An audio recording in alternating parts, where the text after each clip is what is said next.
विधानसभा निवडणूक आता महाराष्ट्रात नोव्हेंबरमध्ये होण्याची शक्यता आहे। पोलीस बदल्यांबाबतच्या सुनावणी दरम्यान राज्याचे महाधिवक्ता बिरेंद्र सराफ यांनी असे संकेत दिलेत। नोव्हेंबर 2024 साली विधानसभा निवडणूक होणार असल्याची माहिती केंद्रीय निवडणूक आयोगाने दिलेली होती आणि त्यानुसार पोलिसांच्या बदल्या करण्याचे निर्देश आयोगाने राज्य सरकारला दिलेले होते। तेव्हा राज्यात विधानसभा निवडणूक कधी होणार या संदर्भात अजूनही संदिग्धता असताना नोव्हेंबरमध्ये आता निवडणुका होतील अशी शक्यता आहे। गोविंद तुपे आमचे प्रतिनिधी आपल्या बरोबर आहेत, आणखी सविस्तर तपशील जाणून घेऊया। गोविंद, विधानसभेच्या निवडणुका कधी होणार याबाबत अजूनही वेगवेगळ्या अंदाज पुढे येतात, तर नोव्हेंबरमध्ये होण्याची शक्यता पुन्हा एकदा वर्तवण्यात येते।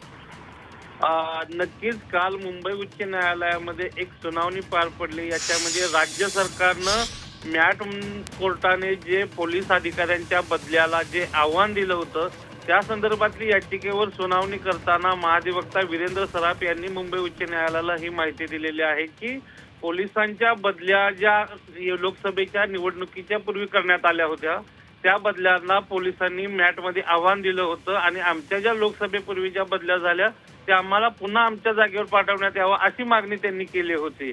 आणि त्याच या प्रकरणावर सुनावणी करताना वीरेंद्र सराफ यांनी अशी न्यायालयाकडे मागणी केली की पुन्हा विधानसभेच्या नोव्हेंबरमध्ये निवडणुका होणार आहेत आणि पुन्हा ही प्रक्रिया राबवावी लागेल, त्यामुळे मॅटच्या या आदेशाला स्थगिती देण्यात यावी अशी मागणी करत असताना निवडणूक आयोगाशी राज्य सरकारचा जो झालेला पत्रव्यवहार आहे त्याची माहिती देत असताना वीरेंद्र सराफ म्हणाले की 19 जुलै 2024 ला राज्य सरकार आणि निवडणूक आयोग यांच्याशी जो पत्रव्यवहार झाला आहे त्याच्यामध्ये निवडणूक आयोगाने हे संकेत दिलेले आहेत की नोव्हेंबर 2024च्या आसपास विधानसभेच्या निवडणुका होतील आणि त्यामुळे मॅटच्या या निर्णयाला स्थगिती देण्यात यावी अशी मागणी करण्यात आली। म्हणजे एकूणच काय तर महाधिवक्ता यांनी जे काही कोर्टात ज्या पद्धतीचे ज्या भूमिका मांडलेल्या आहेत त्यावरून एक संकेत मिळत आहेत की नोव्हेंबरच्या आसपास विधानसभेच्या निवडणुका होण्याची शक्यता आहे। ठीक, गोविंद, धन्यवाद दिलेल्या या सगळ्या सविस्तर तपशिलांसाठी। गोविंद तुपे आमचे प्रतिनिधी आपल्या बरोबर होते।